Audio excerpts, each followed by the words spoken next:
By the end of this video, we'll be ready to decide what questions we need to ask of our students and how we can use the information already available in our plan to get them back on track. To diagnose the root cause of a student's lapse in engagement, we'll first need to understand the environment from which that student is learning. To do this, we'll spend a little bit of time with systems theory and review just how many factors can define student performance. We'll also look at the ways a student's view of themselves and their own role in education can impact their learning. And finally, we'll review some of the questions we can ask to specifically target the foundational knowledge we need to make an action plan.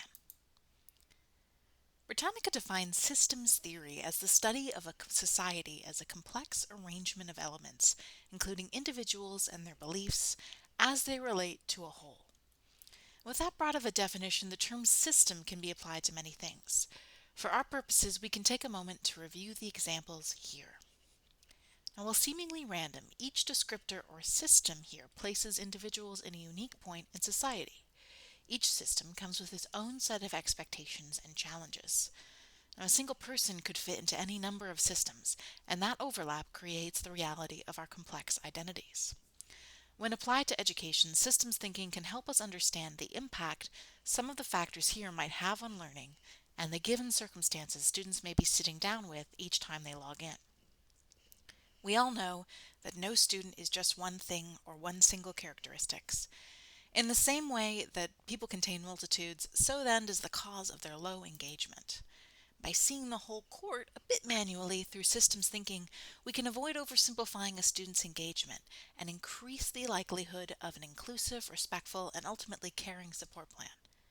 Let's try a reflective exercise. Take a look at the visualization of a sample student, Sam. How do you think each of the systems might contribute to Sam's education? Consider the impact that each descriptor might have on a person's beliefs, responsibilities, and obstacles when planning and perceiving their coursework. While we never want to place people into boxes and stereotypes, the societal systems in play in our virtual classrooms have an impact. By embracing the very real potential of these given circumstances, we can appreciate the entirety of our students, begin to see things from their unique perspectives, ask the right questions, and create a customized action plan that meets their needs. Now, try filling out the visual for yourself. Think critically about every possible system you might be a part of.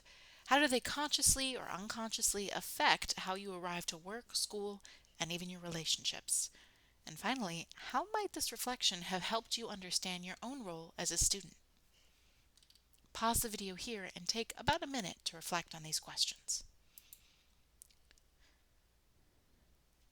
Systems can deeply impact how we see ourselves and our own intrinsic value as students and individuals. We all know the effect strong self-image and confidence can have on our development and mental health. So it should be no surprise that self-image can have significant effects on a student's performance.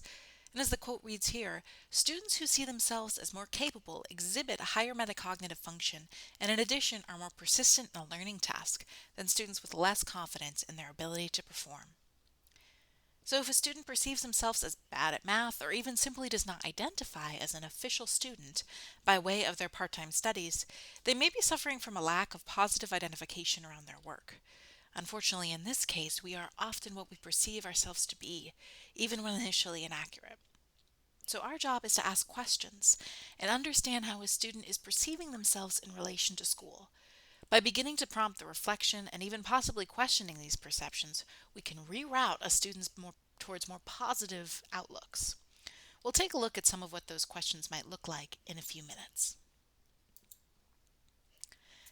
Lastly, a student's perception of the role of education itself in their own life can weigh heavily on their success. If a path to a degree is peripheral and nice to have, even the smallest of obstacles can offset engagement. To succeed in their coursework, students need to have a strong personalized motivation for arriving to it in the first place. When this motivator is off, we can pretty quickly diagnose the root cause of low outcomes and infrequent engagement. In other words, when students can't find the why, they're not going to push through the challenging aspects of their course or the external pressures of their day-to-day responsibilities.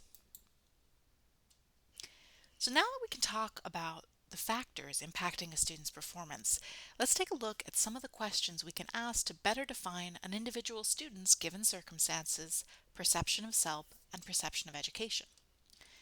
To understand a student's environment and the systems they operate within, we'll want to spend the most time with their registration form. Here are some high-level things you'll want to make note of before a call based on the information we've already captured. To start, we'll want to know if they're attending a university in addition to their enrollment in our online courses. Learning about their area of interest is, of course, incredibly important, and later in the call, we might want to ask how they came to it. This little question can both get the student talking about themselves and give you an idea of how well developed their goals are.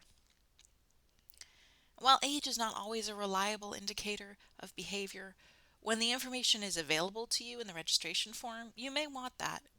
You may find that it helps you understand the full picture of your student. So after you've collected this research from the registration form, as well as any existing correspondence, you're ready to start thinking about what questions you will ask your student when you get on the phone with them or in a Google Hangout. When you speak to the student directly, you'll want to be more general in your questions. This will allow them to comfortably enter the space however they choose. At the beginning of the conversation, it may help to underline the goal of your questions to ground them in the tone and purpose of the conversation.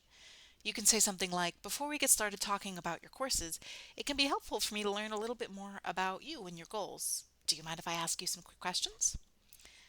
The classic "tell me about yourself" can be a great one for a more talkative student, but if you're not getting a lot of info, you can zero in on what's important. What responsibilities do you have in addition to this course?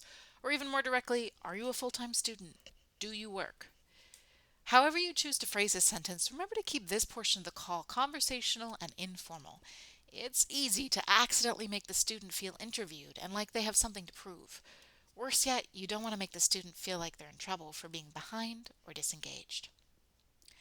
And while you're on the call, you'll want to be running your own set of questions in your head to help you move forward. If the student sounds like they might not have enough time to complete the course, for example, the action plan already has a pretty distinctive direction.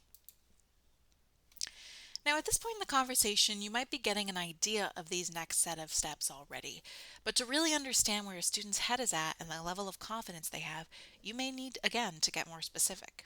You could say, in general, do you enjoy school? What is your favorite part about school and your least favorite part? How would you define a successful college career? And what do you think is the biggest obstacle in the way of that success? The last two are big ones, and they might not feel appropriate with all students. For example, this can be a bit intimidating if the other questions were already a challenge. But understanding how a student defines success will do wonders for helping you meet them where they are. For example, if you're gunning for an A+ and they'd be thrilled with a C, you need to make sure you're honoring their needs and goals, not unconsciously projecting your own. And again, while you're on the call, be thinking about the big picture for the student. What is their level of commitment to the course? Finally, here are some questions to get an idea of where school falls on a student's roadmap. Are you aiming to complete an associate's or a bachelor's? How long would you like it to take you? And how do you intend to use the degree? Composing a call with every single one of these questions in rapid fire would be a small-scale disaster. Instead, we can use them as a kind of word bank to start brainstorming what pieces of information are missing in our mental file for a student. And with these starting off points, you can begin to develop your own style and preference for conducting at-risk action plans. So once the foundational knowledge is complete, we'll begin to see where the gaps are and what might be causing their lack of engagement. In the next portion of this module, we'll look further into how the information learned with these questions can point towards the root cause of at-risk behavior. You'll be able to return to this video at any time, and if you would like to download the slides or transcript, simply click on the links below the video.